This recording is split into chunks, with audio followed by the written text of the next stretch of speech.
হয়েছে কি, এত চিল্লাচ্ছ কেন? আরে সুখবর আছে, সুখবর।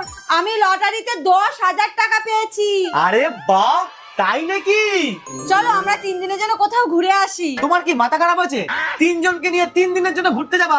10,000 টাকায় হবে? 3 জন কোথায়? তুমি আর আমি 2 জন। আর মা? সেটা আমি সামলে নেব, তুমি শুধু আমার কথার সাথে সাই দেবা। ঠিক আছে।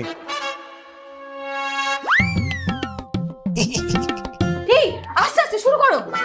আচ্ছা, এই বাড়িটা আমাদের নামে করা যায় কি করে বলো তো? মাকে চায়ের সাথে ইঁদুর মারা বিষ খাইয়ে মেরে দিই, তাহলে এই বাড়িটা আমাদের নামে হয়ে যাবে। আরে না না, পরে পেটে বিষ পাওয়া যাবে, তারপর যে চা খাইয়েছে তাকে ধরে নিয়ে যাবে। তাহলে বালিশ চাপা দিয়ে উপরে পাঠিয়ে দিই, তাহলেই তো বাড়িটা আমাদের নামে হয়ে যাবে। আরে না, তাহলে বালিশটা আমাদের